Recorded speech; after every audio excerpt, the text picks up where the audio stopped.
Good morning, everyone. Today I discuss about coupled circuits, self-inductance, mutual inductance, coefficient of coupling. Okay, those are topics in this video. You listen and carefully. Coupled circuits. Okay, so coupled circuits. Coupled circuits means the two circuits are said to be coupled circuits if all or part of the electrical energy supplied to one circuit is transferred to the another circuit without having a any electrical connection between them. Such coupled circuits are frequently used in a circuit analysis. The common example of the coupled circuits are transformers and gyrators. Okay, couple circuits అంటే మనకి two electric circuits ఉంటాయి. అవి కూడా సపరేట్గా ఉంటాయి అన్నమాట. ఒక సర్క్యూట్లోకి electricity pass అయినప్పుడు ఈ సర్క్యూట్ ద్వారా ఇంకొక సర్క్యూట్కి ఎనర్జీ అనేది ట్రాన్స్ఫర్ అవుతుందన్నమాట.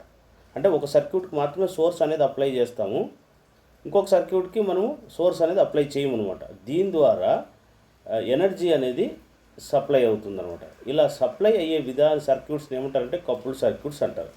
ఇవన్నీ ఫర్ ఎగ్జాంపుల్గా ట్రాన్స్ఫార్మర్స్ ఉన్నాయనుకోండి, ట్రాన్స్ఫార్మర్స్ కానీ గైరేటర్స్ కానీ ఇవన్నీ కూడా కపుల్డ్ సర్క్యూట్స్ కిందకే వస్తాయన్నమాట. ఓకే, సో ఫ్రీక్వెంట్లీగా మనకు ఒక సర్క్యూట్ నుంచి ఇంకొక సర్క్యూట్కి ఎనర్జీ ట్రాన్స్ఫర్ అవ్వచ్చు అనమాట. ఒక సర్క్యూట్ ఏం చేస్తుందంటే ఫీల్డ్ అనేది జనరేట్ చేస్తుంది, ఎలక్ట్రిక్ ఫీల్డ్ కానీ లేదా మ్యాగ్నెటిక్ ఫీల్డ్ కానీ. ఓకే, ఆ ఫీల్డ్ అనేది ఏమవుతుందంటే అనదర్ సర్క్యూట్కి ట్రాన్స్ఫర్ అవుతుంది అనమాట. అలా ఉన్న సర్క్యూట్స్ని ఏమంటారంటే కపుల్డ్ సర్క్యూట్స్ అంటారు. ఓకే, చూడండి కపుల్డ్. ఇప్పుడు this is the transformer core అంటారు. This is called a core అనమాట. ఓకే, సో ఈ వైర్ ఏదైతే ఉందో దీన్ని కాపర్ వైర్ అనుకోండి. This is the copper wire అనుకున్నట్లయితే ఇక్కడ మనకు N1 అంటే ఇలాంటి టర్న్స్ చూడండి, 1 2 3 ఇవన్నీ నెంబర్ ఆఫ్ టర్న్స్ ఉంటాయి కాబట్టి దీన్ని ప్రైమరీ టర్న్స్ అంటారు. దీన్ని N1 అనుకోండి. ఓకే, ఇది వచ్చి సెకండ్ టర్న్స్ అనమాట. ఇది సెకండ్. ఓకే, ఇది సెకండరీ టర్న్స్ అంటారు. ఇది సెకండరీ టర్న్స్. ఓకే, ఇది N1, ఇది N2. ఓకే, సో దీనికి ఎలక్ట్రిసిటీ అనేది ఫ్లో అవుతుంది అనుకోండి. ఆల్టర్నేటింగ్ కరెంట్ అనేది ఫ్లో అవుతూ ఉంది. ఫ్లో అయ్యేటప్పుడు ఏమవుతుందంటే ఇక్కడ ఎలక్ట్రిసిటీ అనేది పాస్ అవుతుంది. ఇట్లా దీని గుండా ఎలక్ట్రిసిటీ ఇట్లా పాస్ అయిన తర్వాత ఇక్కడ దీంట్లో ఫ్లక్స్ అనేది ఏర్పడుతుంది అనమాట. ఏమవుతుంది ఇక్కడ ఫ్లక్స్ అనేది ఏర్పడుతుంది. ఈ ఫ్లక్స్ అనేది ఏమవుతుంది ఇలాగా ట్రాన్స్ఫర్ అవుతుంది అనమాట. ట్రాన్స్ఫర్ అయ్యి ఈ సర్క్యూట్లోకి ఎంటర్ అవుతుంది అనమాట. ఇది సెకండరీ సర్క్యూట్ అనుకోండి. ఓకే, ఇట్లా ఒక సర్క్యూట్ నుంచి ఇంకొక సర్క్యూట్లోకి ఎంటర్ అయ్యే విధానంనే మనం ఏమంటారంటే కపుల్డ్ సర్క్యూట్స్ అంటారు. సో ఈ టర్న్స్ వచ్చి N1 అవుతే ఇది N2 అవుతుంది. ఇది కాపర్ వైర్ సమ్ లెంత్ ఉంటుంది కాబట్టి L అని అనుకున్నట్లయితే దీనిలో ఫ్లక్స్ ఫ్లో అయ్యేదాన్ని Φ1 అని, దీనిలోకి ఈ Φ1 అనేది దీనిలోకి Φ2 అనుకున్నట్లయితే ఓకే, దీనిలో పూర్తిగా మ్యాగ్నెటిక్ ఫీల్డ్ అనేది ఇక్కడంతా ఫుల్ అయిన తర్వాత ఇక్కడ దీనికి ట్రాన్స్ఫర్ అవుతుంది అనమాట. ఓకే, ఇలా ఉన్న సర్క్యూట్స్ని ఏమంటారంటే కపుల్డ్ సర్క్యూట్స్ అంటారు. ఓకే, చూడండి మనకు ఇలాగా ఉంటాయి అనమాట. సమ్ ఇలాగా కూడా ఉండొచ్చు అనమాట. సో ఇదంతా ఒక లూప్ అనుకుందాం ఇది. ఓకే, దీనిలో మనకి ఏమవుతుంది ఇక్కడ ఎలక్ట్రిసిటీ అనేది పాస్ అవుతుంది. ఓకే, ఎలక్ట్రిసిటీ అనేది ఇప్పుడు ఎలక్ట్రిసిటీ చూడండి ఇక్కడ మనకు ఐ అనే కరెంట్ ఇక్కడ కాయిల్ అంటారు దీన్ని. ఓకే, ఈ కాయిల్ ద్వారా ఎలక్ట్రిసిటీ ఫ్లో అయ్యి ఎలక్ట్రిక్ ఫీల్డ్ అనేది ఇలాగా జనరేట్ అవుతుంది అనమాట. సో ఇవన్నీ కూడా కపుల్డ్ సర్క్యూట్ కిందకి వస్తాయి. చూడండి కరెంట్ అనేది ఇట్లా ఫ్లో అవుతుందా, ఇట్లా కరెంట్ అనేది ఇట్లా వైర్ ద్వారా ఫ్లో అవుతూ ఉందంటే ఇక్కడి నుంచి ఫ్లో అవుతుంది, ఇన్ఫ్లో ఇది. ఓకే, ఇలాగా ఎలక్ట్రిసిటీ ఫ్లో అయ్యి ఇట్లా ఫీల్డ్ అనేది జనరేట్ అవుతుంది అనమాట. ఇది కూడా ఎలక్ట్రిక్ ఫీల్డ్ అనుకోవచ్చు, మ్యాగ్నెటిక్ ఫీల్డ్ ఇది అనమాట. ఓకే,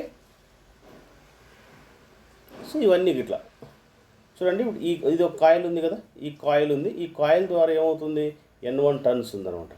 దీనిలోకి ఎలక్ట్రిసిటీ ఫ్లో అయింది. ఎలక్ట్రిసిటీ ఫ్లో అయిన తర్వాత ఏమవుతుంది ఎలక్ట్రిక్ ఫీల్డ్ అనేది ఇలాగ జనరేట్ అవుతూ ఉందన్నమాట. ఓకే, ఈ ఫీల్డ్ అంతా మరి ఏం చేస్తుంది ఈ సర్క్యూట్లోకి ట్రాన్స్ఫర్ అవుతుంది, కాయిల్ 2లోకి ఫ్లో అవుతుంది అనమాట. కాబట్టి ఈ సర్క్యూట్ నుంచి ఈ సర్క్యూట్కి ట్రాన్స్ఫర్ కావడం వల్ల దీన్ని కపుల్డ్ సర్క్యూట్స్ అన్నారు. సో దీని యొక్క టర్న్స్ N1, దీనిలో ప్రొడ్యూస్ అయిన flux Φ1, flow of current I1 అనుకుంటే దీనిలోకి ఫ్లో అయిన కరెంట్ని N2 అని, ప్రొడ్యూస్ అయిన ఫ్లక్స్ Φ2 అని. ఓకే, దీనిలోకి ఫ్లో అయిన కరెంట్ ఏమనుకుందాము సేమ్ ఈ కరెంట్ I1 ద్వారానే వెళ్ళిన కరెంటు దీనిలోకి ఫ్లో అవుతుంది అనమాట. So this is the one of the example for coupled circuit. So దీనిలో ముఖ్యంగా సెల్ఫ్ ఇండక్టెన్స్ ఏమి ఇక్కడ మనకు self inductance. So self inductance అంటే consider a circuit through which the current changes so the flux okay linking with the circuit also changes. Okay, ఏదైనా ఒక circuit తీసుకున్నట్లే current అనేది చేంజ్ అవుతుంది అనుకోండి, ఫ్లక్స్ అనేది లింకింగ్ విత్ ద అనదర్ సర్క్యూట్లకి change అవుతుంది అనమాట. అకార్డింగ్ టు ఫారడేస్ లా ప్రకారం induction and EMF induce in the circuit. మనకి ఈ సెల్ఫ్ ఇండక్టెన్స్ మనం ఎస్టిమేట్ చేయాలంటే ఫారడే లా మనం ఉపయోగించాలి. ఓకే, దానిలో ఈఎంఎఫ్ ఏంటో కనుక్కోవాలి. This EMF is equal to the rate of change of flux అనమాట. Rate of change of flux, rate of ఎంత టైంలో ఎంత ఫ్లక్స్ చేంజ్ అవుతుంది, దాన్ని ఏమంటారంటే సెల్ఫ్ ఇండక్టెన్స్ అంటారు. సో అక్కడ మనం ఈ అనే వోల్టేజ్ అప్లై చేసినప్పుడే కదా మనకు జరిగేది ఆ విధంగా. కాబట్టి ఈ ఈజ్ ఈక్వల్ టు ఎన్ అంటే number of turns change of flux by change in time. N is equal to ఒక చుట్టూ ఉందనుకోండి, అంటే ఒక రౌండ్ ఉందనుకోండి, 1 వస్తుంది. ఇక్కడ ఎన్ టర్న్స్ ఉంటే ఎన్ వస్తుంది అనమాట. Number of turns into change the ratio of change in flux into the change in time, that is called A voltage. This is the equation 1 అనుకోండి. ఓకే, సో మనకు ఈ is the proportional time rate of change of current. ఎప్పుడైతే ఈ అనేది increase అయిందనుకోండి, electricity బాగా pass అవుతుందన్నమాట, అంటే ప్రపోర్షనల్గా పెరుగుతుంది. అప్పుడు టైం ఇంక్రీజ్ అయ్యే కొద్దీ ఫ్లక్స్ అనేది కూడా ఇంక్రీజ్ అవుతూ ఉంటుందన్నమాట. సో కాబట్టి ఈ proportional d I by d t. Okay, so ఈ ప్రపోర్షనల్ ఎలిమినేట్ చేస్తే ఆ టర్న్స్ అనేటివి ఏమి ఇండక్టరే కాబట్టి ఎల్ అని పెట్టుకోవచ్చు, L into DI by d t. ఇది ఈక్వేషన్ 2 అనుకోండి. Okay, so both are equal చేస్తున్నాం. ఈక్వేషన్ 1 మనకు ఈక్వేషన్ 1 ఈక్వేషన్ 2 ఈక్వల్ చేస్తున్నాం. అంటే ఏమి 2 ఎన్ ఇంటూ డిపై బై డిటీను L into DI by d t అన్నమాట. ఇరువైపులో ఏం చేస్తారు, డిటి క్యాన్సిల్ చేయండి. క్యాన్సిల్ చేస్తే L d i is equal to N d phi వస్తుంది. ఓకే, ఇప్పుడు ఎల్ కావాలనుకోండి, డిఐ మల్టిప్లై చేస్తుంది, దీనికోసం డివైడ్ చేస్తుంది, అంటే ఎన్ డిపై బై డిటి. అంటే క్యాన్సిల్ చేసి తర్వాత దీని బదులు ట్రాన్స్ఫర్ చేయండి. అప్పుడు ఏమొస్తుంది, L is equal to N into d phi by d t. Okay, L is equal to okay, దీని డిపైని మనం పైగా రాసుకున్నట్లయితే, d phi is nothing but a పైగా రాసుకున్నట్లయితే L is equal to N into d phi. Okay, so కాబట్టి L is equal to N phi by I అనమాట. N phi by డిఐని ఐగా రాసుకోండి. కాబట్టి L is equal to N phi by I. So here I is called the self inductance, అంటే ఇక్కడ L is the self inductance of the coil అనమాట. దాని definition మనం అడిగినట్లయితే మనం ఈ విధంగా చెప్పుకోవచ్చు. Okay, the self inductance of a coil is defined as flux linkage is that coil per unit ampere current in the same coil. It is also defined as the weber turns per amperes current in the coil. L is measured henry. ఏదైనా ఒక సర్క్యూట్లో ఒక unit current flow అయ్యేటప్పుడు ఆ కాయిల్లో మనకు ఆ coil ఏమవుతుందంటే ఫ్లక్స్ లీకేజ్ అనేది ఏర్పడుతుంది అనమాట. ఆ ఫ్లక్స్ని వెబర్ ఇన్ టర్న్స్లో రిప్రజెంట్ చేస్తాం అనమాట. Okay, webers in turns per ampere current. Okay, so కాబట్టి it is represented by L. The L is equal to unit henries అనమాట. సో ఆ టర్న్స్ ఏవైతే ఉంటాయో దాన్ని ఎన్ అంటారు, అవి number of turns of a coil అంటారు. పై అంటే మ్యాగ్నెటిక్ ఫ్లక్స్ ఇన్ వెబర్స్తో రిప్రజెంట్ చేస్తారు. దానిలో ఫ్లో అయ్యే కరెంట్ని ఏమంటారంటే ఐగా మనము రిప్రజెంట్ చేసుకోవచ్చు అనమాట. ఓకే, చూడండి ఇక్కడ mutual inductance. Consider the circuit shown in figure. Okay, the changing current I1 produces available flux Φ1 in the first coil. For the purpose of analysis, Φ1 is divided into the two components. Okay, చూడండి ఇక్కడ మనకు ఇది mutual inductance అంటారు. Mutual inductance అంటే ఇక్కడ V1 అనే voltage అనేది primary turns ఏవైతే ఉన్నాయో ఈ సర్క్యూట్లో V1 అనే వోల్టేజ్ అప్లై చేశాం. ఈ V1 వోల్టేజ్ అప్లై చేసినప్పుడు ఈ కాయిల్ ఏమైందంటే Φ1 అనే ఫ్లక్స్ అనేది ప్రొడ్యూస్ అయింది. Φ1 అనే ఫ్లక్స్ ప్రొడ్యూస్ అయిందనమాట. ఈ ఫ్లక్స్ ఇక్కడ ప్రొడ్యూస్ అయిన తర్వాత చాలాసేపు ఈ వోల్టేజ్ అప్లై చేసిన తర్వాత ఏమవుతుంది, ఇంక ఈ ఫ్లక్స్ అంతా ఇక్కడ ఈ గ్యాప్లో ఫిల్ అవుతుంది అనమాట. ఈ గ్యాప్లో ఫిల్ అయిన తర్వాత ఇంకా రిమైనింగ్ ఫ్లక్స్ ఏదైతే ఉందో ఇక్కడ ఫిల్ అయిన తర్వాత ఆ ఫ్లక్స్ అనేది ఈ సర్క్యూట్లోకి ట్రాన్స్ఫర్ అవుతుంది. ఈ సర్క్యూట్లోకి ట్రాన్స్ఫర్ అయినప్పుడు ఈ సర్క్యూట్లోకి వచ్చిన తర్వాత దాన్ని Φ2 అనే ఫ్లక్స్ అని అనుకున్నట్లయితే అప్పుడు ఎనర్జీ అనేది ఇక్కడ స్టాప్ అవుతుంది. కాబట్టి ఇక్కడ డ్రాప్ అయిన వోల్టేజ్ని V2గా మనం తీసుకోవచ్చు అనమాట. సో ఈ I1ని ప్రైమరీ కరెంట్ అని, అదేవిధంగా దీనిలో ప్రొడ్యూస్ అయిన ఫ్లక్స్ని ∅1 అనుకుంటాం, ఇక్కడ ప్రొడ్యూస్ అయిన ఫ్లక్స్ ∅2 అనుకున్నట్లయితే ఇక్కడ V2 అనే వోల్టేజ్ సెకండరీ వోల్టేజ్ అనమాట. బోత్ సర్క్యూట్స్ మధ్య ఇక్కడ ఏదైతే ఉందో దీన్ని మ్యూచువల్ ఫ్లక్స్ అంటారు. ఇవి మ్యూచువల్ ఫ్లక్స్ అనమాట. ఓకే, చూడండి, ∅1 కావాల్సి వచ్చినట్లయితే ∅1 కావాలంటే ∅11 ప్లస్ ∅12, ఇది ఈక్వేషన్ 1 అనుకోండి. ∅1 అంటే ఏమి? ఫస్ట్ సర్క్యూట్లో, ఈ ఫస్ట్ సర్క్యూట్ ఏదైతే ఉందో ఈ సర్క్యూట్ కావాల్సి వస్తే ∅1 ప్లస్ ఈ గ్యాప్లో ఉన్న ఫ్లక్స్ని అంతా యాడ్ చేసుకోవాలన్నమాట. నెక్స్ట్ తీసుకున్నప్పుడు ∅2 ప్లస్ ∅12 ∅21 తీసుకుంటాం. ∅12 అన్న ∅21 అన్న ఒకటే. ఓకే, సో కాబట్టి ∅1 = ∅11 ప్లస్ ∅12, ఇది ఈక్వేషన్ 1 అనుకోండి. Okay, next here the ∅1 is the total flux established by I1. ఈ ∅1 అనేది ఏమి? I1 కరెంట్ ఫ్లో అయ్యేటప్పుడు టోటల్ ఫ్లక్స్గా తీసుకున్నట్లయితే ∅11 ఈజ్ పార్ట్ ఆఫ్ ∅1, అంటే ∅1లో ∅11 స్మాల్ పార్ట్ అనమాట, linked with the coil but not the coil. Okay, so ∅12 is the part of ∅1, అది కూడా ఒక పార్టే. Okay, it is links both the coil 2 and 1. As the flux linkage coil 2 తీసుకున్నట్లయితే induced in the coil ∅2 is given by E2 = N2 × d∅1/dt అనమాట, d∅12/dt, ఇది equation 2 అనుకోండి. అంటే E2 అంటే ఏమి? సెకండరీ కాయిల్లో ఉన్న వోల్టేజ్, సెకండరీ కాయిల్ అనమాట. ∅12 అంటే ఏమి? ఫస్ట్ కాయిల్లో జనరేట్ అయింది కదా, ఆ ఫ్లక్స్ అనమాట, mutual flux. Okay, so also E2 is proportional to the time of rate of change of I1. అంటే ఆ టైంని బట్టి మనకు I1 ఇంక్రీజ్ కావాలనుకున్నట్లయితే ఈ I1 ఎంత బాగా ఫ్లో అయితే E2 అనేది ప్రపోర్షనల్గానే ఇంక్రీజ్ అవుతూ ఉంటుంది అనమాట, because ∅12 is produced by I1 కాబట్టి. సో కాబట్టి ఆ 2 కాయిల్స్ మధ్య ఉన్న ఫ్లక్స్ని M అని రిప్రజెంట్ చేసుకున్నట్లయితే అప్పుడు E2 = M × dI1/dtగా రాసుకోవచ్చు. ఇది ఈక్వేషన్ 3 అనుకోండి. ఓకే, నెక్స్ట్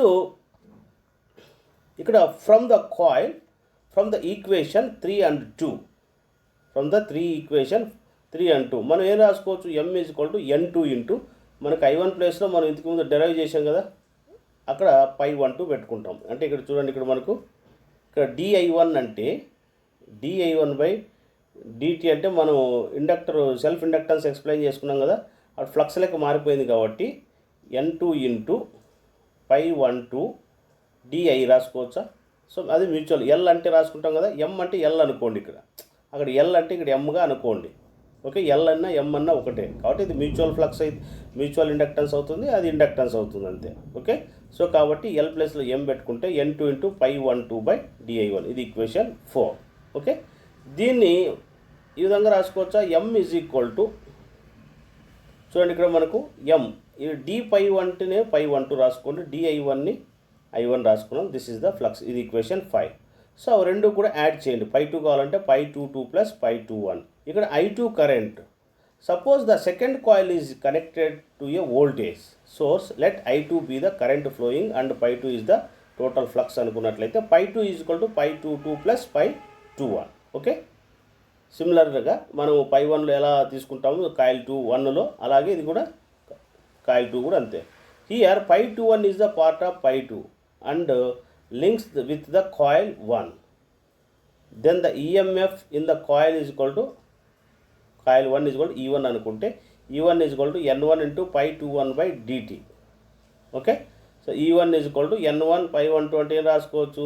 M × dI2/dt, ఇది ఈక్వేషన్ 7. సో మనకు ఈక్వేషన్స్ ఈక్వల్ చేసుకున్నట్లయితే E1 is equal to both are equal చేయండి, అప్పుడు ఏమొస్తుంది మనకు? dt క్యాన్సిల్ అవుతుంది. M is equal to N1/∅21/dI2 రాసుకోవచ్చు. ఈ ∅21 ఏమనుకుంటాం? ∅21 రాసుకోండి, dI2ని I2గా రాసుకుంటున్నట్లయితే మ్యూచువల్ ఏమొచ్చింది? N1 = ∅21/I2, ఇది ఈక్వేషన్ 9. ఓకే, హియర్ ద ఏముంది ఇక్కడ? Where M is called a mutual inductance అనమాట. ద మ్యూచువల్ ఇండక్టెన్స్ డెఫినేషన్ ఏం చెప్పుకోవచ్చు అంటే, the mutual inductance between 2 coils is defined as the webers turns is 1 coil per ampere current. In other coil it is measured in henries అనమాట. Okay, that is called a mutual inductance. Okay, mutual inductance అంటే between two coils మధ్య ఉన్న ఏదైతే webers per turns ఏదైతే ఉందో, ఒక ampere current flow అయినప్పుడు ఎంతైతే ఫ్లక్స్ జనరేట్ అవుతుందో దాన్ని ఏమంటారంటే మ్యూచువల్ ఫ్లక్స్ అంటారు, మ్యూచువల్ ఇండక్టెన్స్ అంటారు. ఆ మ్యూచువల్ ఇండక్టెన్స్లో ఉన్న ఫ్లక్స్ని మ్యూచువల్ ఫ్లక్స్ అంటారు. దాని యొక్క యూనిట్ వచ్చి హెన్రీస్ అనమాట. Okay, this is the concept for the mutual inductance. The mutual inductance is also defined as ability of one coil produces EMF other coil induced when the current in the first changes. అంటే first కాయిల్లో మనం electricity pass అయినప్పుడు దానిలో mutual flux ఏర్పడి mutual inductance ఏర్పడుతుంది. దాని తర్వాత సెకండరీలో కూడా అలాగే ఏర్పడుతుంది అనమాట. Okay, so coefficient of coupling, coefficient of coupling. Okay, coefficient of coupling అంటే చూడండి ఇక్కడ, consider a figure the fraction of the total flux produces coil 1 taking coil 2 pi 1 2 by pi 1 is called the coefficient of coupling those. So k is equal to represent చేస్తాం మనం పై 1 2 కనుక్కున్నాం కదా, పై 1 ఇది equation 1 అనుకోండి. And also similarly coil 2 నుంచి తీసుకున్నాం అనుకోండి, coil 2 నుంచి తీసుకుంటే 2 1 by pi 2. ఓకే, ఇది కాయిల్ 1 నుంచి తీసుకుంటే ఇది వస్తుంది, కాయిల్ 2 అంటే ఇది వస్తుంది అనమాట. ఇవి రెండు ప్రోడక్టే మనకు మ్యూచువల్ ఫ్లక్స్ అవుతుంది. అంటే మనకి ఏం చేస్తాం, మనకు ఆల్రెడీగా తెలుసు కదా ఈక్వేషన్, మ్యూచువల్ ఫ్లక్స్ 5 × 9 అంటే మనకు పై 1 2 పై 2 1 తెలుసు కదా, అవి సబ్స్టిట్యూట్ చేయండి ఇక్కడ. ఓకే, ఏం చేస్తారు ఇక్కడ మనకు m × m రెండు మ్యూచువల్ ఫ్లక్స్ తెలుసు కాబట్టి రెండు మల్టిప్లై చేసాం. m5 9 రెండు మల్టిప్లై చేస్తే m². Okay, n2 pi 1 2 by i1, n1 pi 2 1 by i2 అనమాట. Okay, so m², m × m m² అవుతుంది. ఇదంతా కలిపి m అనుకోవచ్చు, ఇది కూడా m, బోత్ ఆర్ మల్టిప్లై చేసాం. ఓకే, n2 ఇక్కడ పై 1 2 ఇది ఉంది కదా, దీన్ని k పై 1గా రాసుకోవచ్చు. అంటే n2 యాజ్ ఇట్ ఈస్గా ఉంది, i1 యాజ్ ఇట్ ఈస్గా ఉంది. పై 1 2 ఏదైతే ఉందో ఏమి ఇక్కడ పై 1 2 ప్లేస్లో k × పై 1 రాసుకోవచ్చు, పై 2 1 ప్లేస్లో k × పై 2 రాసుకోవచ్చు. ఓకే, ఇవి మనకి తెలుసు కదా ఇవి. సో కాబట్టి ఇవేం చేస్తాం, k × k ఏమొస్తుంది మనకి ఇక్కడ k² అవుతుంది. k² కామన్ అవుట్ చేయండి. ఇంక n2 pi 1 by i1 plus అలాగే n1 సపరేట్ చేసుకున్నాం, n1s pi 1 i1 ఒక చోట రాసుకున్నాం, n2 pi 2 ఒక చోట రాసుకున్నాం. సో దీనికి ఏమి మనకు తెలుసు కదా, n pi by i అంటే ఏమి ఇండక్టెన్స్ కదా. సో కాబట్టి n1 pi 1 by i1 ఉంది కాబట్టి L1 అని రాసుకోండి, n2 pi 2 by i2 ఉంది కాబట్టి దాన్ని L2 అనుకోండి.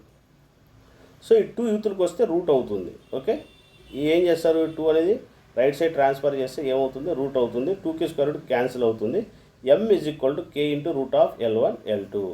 This is the mutual flux. Okay, coupling కావాలి, k కావాలి కాబట్టి మ్యూచువల్ కప్లింగ్ కోఎఫిషియంట్ కావాలి కాబట్టి ఇదంతా మల్టిప్లై చేస్తుంది, దీనికోసం డివైడ్ చేస్తుంది. కాబట్టి మ్యూచువల్ కోఎఫిషియంట్ ఏమైంది, k is equal to m/√L1 L2. దీనిలో the value of k depending upon the spacing orientation of the coil on the permeability of medium. అంటే ఈ 2 కాయిల్స్ మధ్య గ్యాప్ ఏదైతే ఉందో ఆ గ్యాప్ మీదలో ఉన్న పర్మియబిలిటీ పైన డిపెండ్ అయి ఉంటుందన్నమాట కోఎఫిషియంట్ ఆఫ్ కప్లింగ్ అనేది. For iron case coupled circuits, ఒకవేళ ఐరన్ కేస్ ఉందనుకోండి, ఓకే, అప్పుడు k వచ్చి హైగా ఎక్కువ ఉంటుంది అనమాట, హై ఉంటుంది k వాల్యూ, అప్పుడు 0.99 తీసుకోవాలి. ఒకవేళ ఫర్ ఎగ్జాంపుల్ గ్యాప్లో మనకి ఎయిర్ ఉందనుకోండి, 2 సర్క్యూట్స్ మధ్య మనం ట్రాన్స్ఫార్మర్ చూసాం కదా, గ్యాప్ 2 సర్క్యూట్స్ ఉంటాయని చెప్పాం కదా, ప్రైమరీ సర్క్యూట్ సెకండరీ సర్క్యూట్. ఆ గ్యాప్ మనకు ఫర్ ఎగ్జాంపుల్ ఎయిర్ ఉందనుకోండి, అప్పుడు ఏముంటుంది 0.4 to 0.8 మధ్య ఉంటుందన్నమాట. ద మ్యాక్సిమం వాల్యూ మనం 1 కన్నా ఎక్కువ ఉండదు అనమాట, k ఈజ్ ఈక్వల్ టు 1 ఉంటుంది. సో మ్యాక్సిమం k ప్లేస్లో 1 పెట్టుకున్నట్లయితే మనకు √L1 L2. This is the 2 circuits of inductance, mutual inductance. So analysis of coupled circuits. Analysis of coupled circuits means any currents are flowing in the circuits we are indicating some analysis అనమాట. అంటే దీని యొక్క మధ్య flux ఎలా ఉందో వాటిని analysis చేయాలి. అదేవిధంగా దీనిలో వోల్టేజ్ ఎలా అప్లై చేస్తే ఎలా ఫ్లక్స్ అనేది జనరేట్ అయింది, అలాగే సెకండరీ వోల్టేజ్ అప్లై చేసినప్పుడు దాని యొక్క ఫ్లక్స్ అనాలిసిస్ అనేది మనం చేసుకోవాలన్నమాట. సో దీన్ని ఏమంటారంటే మనము అనాలిసిస్ చేసేటప్పుడు 2 అనాలిసిస్ అనేటివి మనకు రావడం జరుగుతుందన్నమాట. ఒకటి ఏంటంటే time domain analysis, next another one is the pager domain analysis అంటారు. టైమ్ డొమైన్ అనాలిసిస్ అంటే di/dtలో వస్తాయి. Okay, di/dt. So V1 voltage కావాలనుకోండి, అప్పుడు L1 ఇంటూ di1/dt. ఈ మ్యూచువల్లో ఫ్లక్స్ అనేది ఉంటుంది కాబట్టి ఇక్కడ కాయిల్ 1 కాయిల్ 2కి ఇన్ బిట్వీన్ కావాలి కాబట్టి ఇక్కడ ప్రైమరీ నుంచి చూస్తున్నాం కాబట్టి 1తో మొదలవుతుంది. 1 to di2/dt అంటే దీనిని అప్లై చేసినప్పుడు దాని యొక్క ఫ్లక్స్ దీనికి యాడ్ అవుతుంది అనమాట. దీన్ని మనం ఫేజర్ డొమైన్లోకి మార్చుకోవాలనుకున్నట్లయితే d/dt వచ్చిన చోట jω రాసుకోవాలి. d/dt వచ్చిన చోట ఏం చేయాలి, jω రాసుకోండి. ఓకే, రిమైనింగ్ అట్లే వస్తుంది. ఇది కూడా అంతే, jω వస్తుంది అనమాట. ఒకవేళ సెకండరీ నుంచి మనం కన్సిడర్ చేసినట్లయితే, మనకి ఏమొస్తుంది అప్పుడు చూడండి, ఇక్కడ మ్యూచువల్ ఫ్లక్స్ ఏమవుతుంది, mutual inductance V2 is equal to secondary నుంచి చూస్తున్నాం కాబట్టి 2 di1/dt ప్లస్ ఈ ఇండక్టర్లో ఉన్నది L2 ఇంటూ di2/dt. వీటి అనాలిసిస్ చేసేటప్పుడు ఏం చేస్తామంటే d/dt అంటే ఫేజర్ డొమైన్లోకి మార్చుకోవాలి కాబట్టి d/dt అంటే jω రాసుకోవచ్చు, d/dt అంటే jω రాసుకోవచ్చు అనమాట. ఇంకొన్నదంతా I2 ఉంటే క్యాపిటల్ I2 అని, I1 ఉంటే క్యాపిటల్ I1 అని రాసుకుంటాం అనమాట. ఇది ఫేజర్ డొమైన్ అంటారు. ఓకే, సో కాబట్టి హియర్ L12 అన్న L21 అన్న ఒకటే ఉంటుంది, గుర్తుపెట్టుకోండి. యాక్చువల్గా ఇక్కడ 2 అనుకోవచ్చు, లేదా 1 కూడా అనుకోవచ్చు. So plus or minus k into √L1 L2 అనమాట. ఈ ప్లస్ అండ్ మైనస్ అనేది మనం డైరెక్షన్, కరెంట్ యొక్క డైరెక్షన్ నెగిటివ్ డైరెక్షన్ ఉండొచ్చు, లేదా పాజిటివ్ డైరెక్షన్ ఉండొచ్చు అనమాట. Okay, so mutually coupled coils అంటే the following equations defined as coupling between the inductor assuming that each respective current the dot side which is also positive side L1 L2, the self inductance of the coil inductors, and M is the mutual inductance between the two coils. చూడండి, ఇక్కడ dot ఎక్కడైతే ఉందో అది positive direction అనుకోవాలి, dot లేని సైడ్ని negative direction అనుకోవాలి. So ఈ 2 coils ద్వారా మ్యాగ్నెటిక్ ఫ్లక్స్ అనేది, మ్యాగ్నెటిక్ ఇండక్టెన్స్ అనేది ఏదైతే ఉందో, మ్యూచువల్ ఇండక్టెన్స్ ఏదైతే ఉందో, ఇక్కడ మనకు మ్యాగ్నెటిక్ ఫీల్డ్ అనేది ఉంటుందన్నమాట. బోత్ సర్క్యూట్స్ అంటే ఇక్కడ L1 L2 2 కాయిల్స్ జనరేట్ అయిన మ్యాగ్నెటిక్ ఫ్లక్స్ అనేది ఉంటుంది. ఈ ఫ్లక్స్ను మనము కలెక్ట్ చేసుకున్నట్లయితే దాన్ని మ్యూచువల్ ఇండక్టెన్స్ అంటాము, దాన్ని M అంటాము. దీనిలో ఫ్లో అయ్యే కరెంట్ I1, దీనిలో ఫ్లో అయ్యే కరెంట్ I2 ఎప్పుడు whenever apply the voltage V1 V2.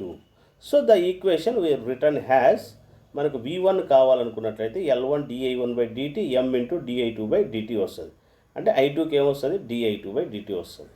Okay, ఒకవేళ V2 కావాల్సింది వచ్చిందనుకోండి, ఈ I1తో కలిసిన మ్యూచువల్ ఫ్లక్స్ వస్తుంది, అంటే M ఇంటూ di1/dt. ఓకే, అదేవిధంగా ప్లస్ L2 ఇంటూ di2/dtగా రాసుకుంటాం అనమాట.